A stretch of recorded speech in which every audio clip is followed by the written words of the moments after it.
Assalamualaikum warahmatullahi wabarakatuh. Selamat siang, salam sejahtera, salam sehat untuk Bapak Ibu sekalian. Perkenalkan, saya dengan Dr. Bungsu Wahyu, spesialis penyakit dalam yang bekerja di Rumah Sakit Pertamina Balikpapan. Kali ini saya akan berbicara sedikit tentang COVID-19 dan komorbid. Seperti kita ketahui, semakin hari penyakit COVID-19 ini cenderung naik dan kita belum mendapatkan angka penurunan, justru angkanya terus meningkat, bahkan pada kasus-kasus tertentu bisa menjadi berat. Kira-kira kenapa? Banyak kasus yang menjadi berat disebabkan salah satunya oleh faktor komorbid ini. Apa itu komorbid? Jadi komorbid adalah penyakit penyerta pada pasien COVID-19 ini. Seperti misalnya penyakit yang sudah diderita pasien seperti hipertensi, diabetes mellitus, penyakit jantung, penyakit autoimun, penyakit ginjal, ataupun penyakit kanker yang sudah diderita pasien sebelumnya.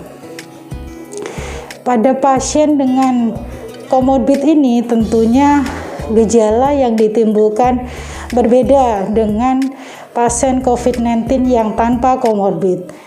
Menariknya, pada pasien dengan COVID-19 yang sebelumnya sudah menderita komorbid, itu bermanifestasi gejala yang tidak khas. Selama ini kita tahu bahwa kasus pasien dengan COVID-19 sering pasien mengeluh batuk, pilek, bahkan demam. Nah, pada pasien dengan disertai dengan komorbid, gejala itu tidak selalu ada.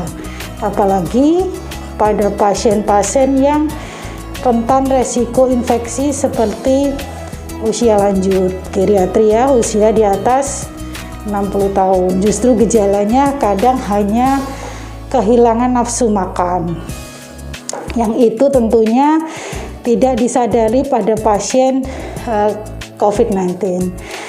Pada beberapa pasien kadang gejalanya seperti sakit mah, jadi mual, kembung, diare, atau justru kehilangan nafsu makan, seperti pada beberapa penelitian disebutkan lebih dari 60% penderita ini kehilangan nafsu makan. Dan justru gejala yang gangguan respiratorik atau pernafasan munculnya belakangan, yang ini kadang kita tidak sadari. Pada pasien hipertensi misalnya, pasien sebelumnya sudah mengkonsumsi obat-obatan tertentu dan itu nantinya akan dievaluasi apakah pengobatannya dilanjutkan atau tidak. Tentunya harus pertimbangan ke dokter spesialis penyakit dalam yang menangani sebelumnya, apakah obatnya tetap dilanjutkan atau tidak, karena tidak semua obat-obat bisa dilanjutkan atau tidak. Demikian juga pada pasien dengan penyakit komorbid lain seperti autoimun, karena memang obat-obat yang diberikan bisa menekan sistem imun dari penderita itu sendiri.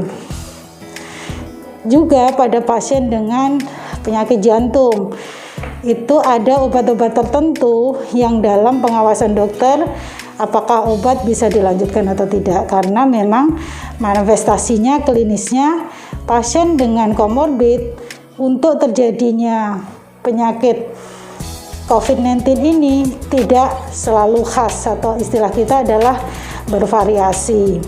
Jadi bagi Bapak Ibu sekalian harus hati-hati jika sebelumnya memiliki penyakit penyerta sebelumnya yang seperti saya sampaikan tadi, karena memang pada pasien dengan hipertensi, diabetes, penyakit jantung, penyakit autoimun, penyakit ginjal ataupun kanker, itu imunitasnya tentu berbeda dengan pasien-pasien yang tidak memiliki komorbid sebelumnya.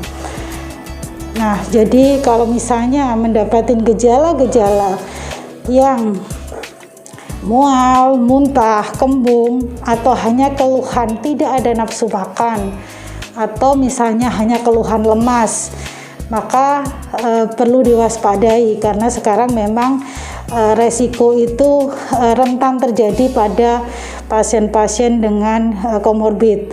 Kenapa? Karena pada pasien komorbid COVID ini tentunya akan bermanifestasi klinis menjadi berat dan fatal, dan tentunya kita semua tidak ingin terjadi.